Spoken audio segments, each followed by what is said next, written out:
திமுகல 59% வேட்பாளர்கள் மீது குற்ற வழக்குகள் இருக்கு. தீவிர குற்ற வழக்குகள் 27%. இதுதான் திராவிட மாடல் ஆட்சி. திராவிட மாடல்னா என்னன்னு கேட்கிறவங்களுக்கு இதுதான் பதில். கேட்ட பையன் சார் இந்த பால்சாமி. ஐயா, அந்த 2024 நாடாளுமன்ற தேர்தல்ல திமுக பல்வேறு எதிர்ப்பலைகளை சம்பாதிச்சுட்டு வராங்களே, எப்படி இந்த நாடாளுமன்ற தேர்தல்ல வெல்ல போறாங்கன்னு பல்வேறு விமர்சனங்கள் வருது. ஆஹா, ஆரம்பிச்சுட்டாங்க ஐயா, என்ன சொல்றது? கேட்டதுக்கு பதிலே காணும். ஆளுங்கட்சியா இருந்தா விமர்சனங்கள் வரத்தான் செய்யும். அதையும் நாங்க சமாளிக்கணும். அது சரி, தேங்காய் கீழே வைய, இதை தூக்கிட்டு ஓடுறதுக்கு இவ்வளவு பெரிய வசனம் பேசுனியாங்க. ஒரு சிறு தவறு நடந்தா கூட அதை இமயமலை அளவுக்கு எடுத்து பேசத்தான் செய்வாங்க. போங்கண்ணா, இப்பெல்லாம் சின்ன சின்ன விஷயத்த ஊதி ஊதி பெருசாக்குறீங்கண்ணா. இப்ப இந்த 2024 தேர்தல்ல வெல்றதுக்கான சாத்தியம் எவ்வளவு இருக்கு? எவ்வளவுன்னா 39 + 1 40 தொகுதி நாங்க தான் ஜெயிப்போம். அதுல என்ன சந்தேகம் உங்களுக்கு? யார் நீயா? அது என்னமா இப்ப கொஞ்சம் கூட வெக்கப்படாம பேசிட்ட? ஆனா திமுக பிரச்சாரத்துல ஈடுபடும் பொழுது மக்கள் கழுவி ஊத்துறாங்களாமே.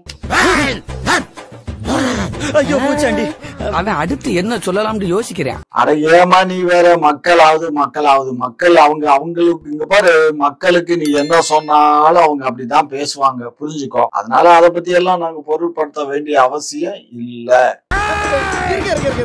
டெக்னிக்கல் ப்ராப்ளம் ஆயிருச்சு. ஏதோ கோபத்துல 1-2 வார்த்தை பேசிட்டு அவசரப்பட்டு கை நீட்டிடாதீங்க, சொன்னா கேளுங்க. ஓவரா வாய்க்கு வந்ததெல்லாம் பேசிட்டு ஒண்ணுமே இல்ல சொல்றேன்.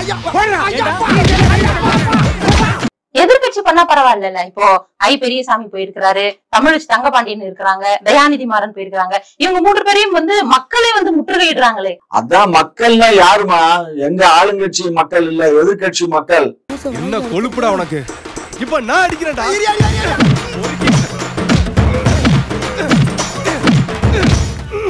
கழுத எங்க மக்கள் இல்ல. ஆனா அவங்களோட ஓட்டு உங்களுக்கு தேவைதான் ஐயா. இந்த மாதிரி ஆளு ஓட்டெல்லாம் எங்களுக்கு தேவையில்லை. எங்க கட்சிக்காரங்க ஓட்ட எங்களுக்கு போதுமானது. என்னடா சிரிக்கிற? பாயமுறா, பெரிய பல்லழக. என்னங்க பெரியவரை பிடிச்சிட்டீங்க? யாரு இவனா பெரியவன்? இவன் சில்ற பையங்க. தள்ளி உட்கார்றா. இந்த கூட்டணி சொல்லும் போது அவன ஞாபகம் வருது. இப்போ அதிமுக என்னடான்னா திமுக பாஜக கூட கள்ள கூட்டணி வச்சிருக்கு அப்படின்னு சொல்றாங்க. திமுக எடப்பாடி அவர்கள் கள்ள கூட்டணி வச்சிருக்குன்னு சொல்றாங்க. உண்மையிலே திமுக தான் கள்ள கூட்டணி வச்சிருக்காயா? கள்ள கூட்டணிங்கிறதுனா எனக்கு என்னன்னு அர்த்தம் தெரியல. தெரியாத மாதிரி கேப்பியே. இப்ப பெண்களுக்காக திமுக என்ன திட்டங்கள் கொண்டு வந்தாங்க? மனசாட்சியை தொட்டு சொல்லுங்க, தெரிஞ்சுக்கலாம். இந்த அளவுக்கு நீங்க உட்கார்ந்து கேட்கறதே திராவிட முன்னேற்ற கழக ஆட்சிக்கு வந்ததுக்கு அப்புறம் தான். பழசு, பழைய காமெடி, பழசு. போயிருங்க. இந்த ஒன்னதாங்க 9 வருஷம் ஊருக்குள்ள சொல்லிட்டு சுத்துறா. திருவிழாவுக்கு போனாலும் இதுதான் சொல்றா, சண்டைக்கு போனாலும் இதுதான் சொல்றா. இந்த அளவுக்கு நீங்க உட்கார்ந்து கேட்கறதே திராவிட முன்னேற்ற கழக ஆட்சிக்கு வந்ததுக்கு அப்புறம் தான். சினிமா கேட்போம், கேட்போம், கேவலம் கேட்போம். இல்லங்க, நானும் இல்ல சார், விளையாட்டுக்கு தான் நானும் சொல்றேன். விளையாட்டு கேட்டாலும் இதான ரூல் தானே சார். கேட்போம். பெண்களுக்கு கொண்டு செஞ்சது நாங்க செஞ்சத பட்டியல் போட்டா அடங்காதுடா கண்ணு. அவ்வளவு செஞ்சிருக்கோம்டா. காவிரி மேலாண்மை வாரியம் அமைக்க கோரி திமுக சார்பில் நடைபெற்ற போராட்டத்தின் போது தம்மிடம் தகாத முறையில் நடந்து கொண்ட இளைஞரணி நிர்வாகி மீது நடவடிக்கை எடுக்க வேண்டும் என வலியுறுத்தி அக்கட்சியின் மகளிர் அணி நிர்வாகி ஜெயமணி தர்ணா போராட்டத்தில் ஈடுபட்டார். பெரம்பலூரில் அழகு நிலையத்திற்குள் நுழைந்து பெண்ணை தாக்கிய திமுக முன்னாள் மாவட்ட கவுன்சிலர் செல்வகுமாரை போலீசார் கைது செய்தனர். புதுக்கோட்டை மாவட்டம் திருமயத்தில் கடையை காலி செய்ய சொல்லி 4 பெண்களை தாக்கிய திமுக ஒன்றிய செயலாளர் உள்ளிட்ட 5 பேர் மீது வழக்கு பதிவு செய்யப்பட்டிருக்கிறது. பெரம்பலூரில் பெண்ணை சரமாரியாக தாக்கிய திமுக பிரமுகர் கட்சியில் இருந்து தற்காலிகமாக நீக்கப்பட்டுள்ளார். ஆபாசமாக திட்டிய திமுக கவுன்சிலரிடம் பதவியை ராஜினாமா செய்து கொள்கிறேன் என பெண் கவுன்சிலர் பேசும் ஆடியோ சமூக வலைதளங்களில் வேகமாக பரவி வருகிறது. சென்னையில் திமுக எம்பி கனிமொழி கலந்து கொண்ட கூட்டத்தில் பெண் காவலருக்கு பாலியல் தொந்தரவு அளித்த திமுக நிர்வாகிகள் மீது நடவடிக்கை எடுக்க காவல்துறையினர் திணறி வருவதாக குற்றச்சாட்டு எழுந்துள்ளது. பெண்களுக்கு கொண்டு செஞ்சது நாங்க செஞ்சத பட்டியல் போட்டா அடங்காதுடா கண்ணு. அவ்வளவு செஞ்சிருக்கோம்டா. நரி ஊருக்குள்ள வர்றதே தப்பு, இதுல ஊழட்டுக்கிட்டு வேற வருதா? யார் நரி? யாரு கத்துனது? நான் தான் கத்துனேன். அப்ப நீ தான் நரி. இப்ப கூட மகளிருக்காக நாங்க உரிமை தொகைன்னு ரெடி பண்ணி கொடுத்துட்டு இருக்கோம். கல்லூரியில படிக்கிற மாணவிகளுக்கும் கொடுக்குறோம். அதே மாதிரி இலவச பஸ் இதுவும் பெண்களுக்காக பண்ணிட்டு இருக்கோம். பல திட்டங்கள் தான், 1-2 பல திட்டங்களை பார்த்ததுனாலதான் இன்னைக்கு பெண் உரிமை மறுக்கப்பட்ட காலம் போய் பெண்ணுக்கு இன்னைக்கு உரிமை இருக்கு. நீங்கள் தான் என்ன உட்கார்ந்து கேள்வி கேட்குறீங்க. அது அவ்வளவுதான், டைம் முடிஞ்சது. வா பேருந்து கொடுத்தீங்க, ஆனா அதை ஓசி பஸ்ன்னு சொல்றீங்க. இன்னொரு பக்கம் வந்து 1000 ரூபாய் கொடுத்ததுக்கு வந்து என்ன பலப்பலன்னு இருக்கிறீங்களா அப்படின்ற மாதிரி வந்து கேக்குறாங்க. ஏன் அதுக்கு முன்னாடிலாம் வந்து பெண்கள் பிச்சைக்காரியா தான் வந்து இருந்தாங்களா?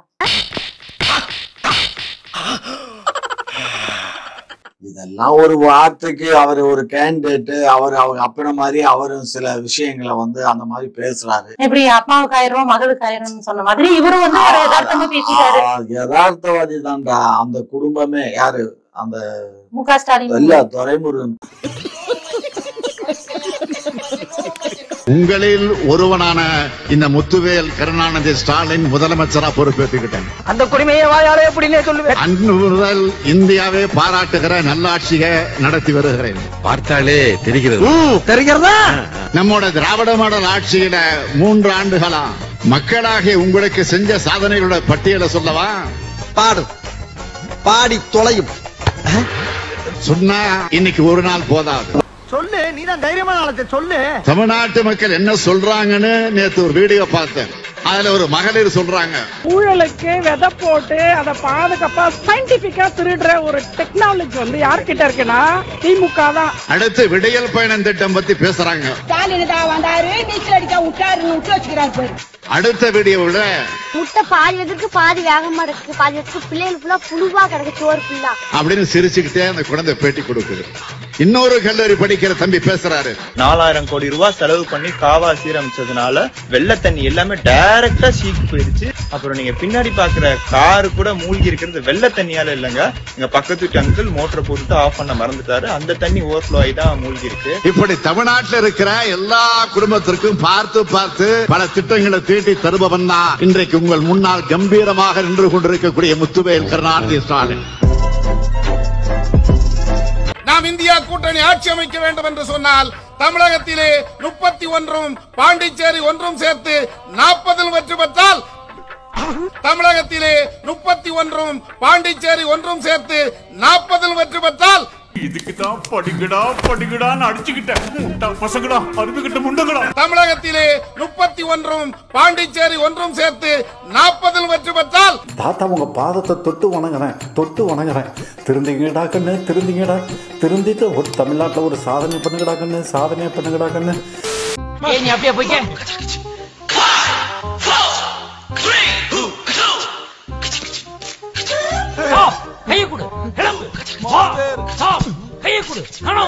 வாராசாத்தி வாரத்தி அக்கிடி கோத்தி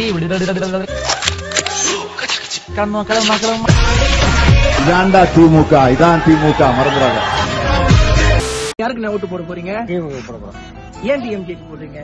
வருஷமா எல்லாருமே டிஎம்கே, ஏடிஎம்கே, பிஜேபி. இது வந்து இந்த ஓட்டு வந்து பாத்தீங்கன்னா பிஜேபிக்கும் காங்கிரஸுக்கும் தான் போகும். பட் நான் பொதுவா பேசுறேன். எல்லாருமே ஒவ்வொரு வாட்டி நம்ம தமிழ்நாட்டுல என்ன வரும், ஒன்னும் வந்தா ஏடிஎம்கே வரும், இல்ல டிஎம்கே வரும். ஒரு மாற்றம் வேணும்ல. மாற்றம் வேணும்னா புதுசா ஒரு ஆளுக்கு சப்போர்ட் பண்ணும்ல. ஒரு வாட்டி சீமானனுக்கு சப்போர்ட் பண்ணுவோம், ஒரு வாட்டி யார் வராங்களோ அவங்களுக்கு பண்ணுவோம். இப்ப யாரு ரொம்ப பெஸ்டா பண்றாங்களோ அவங்களே எப்பவுமே சப்போர்ட் பண்ணி யாரு சப்போர்ட் பண்ணலாம் வந்து பண்ணா நான் சீமானனுக்கு சப்போர்ட் பண்ணலான்னு இருக்கேன்.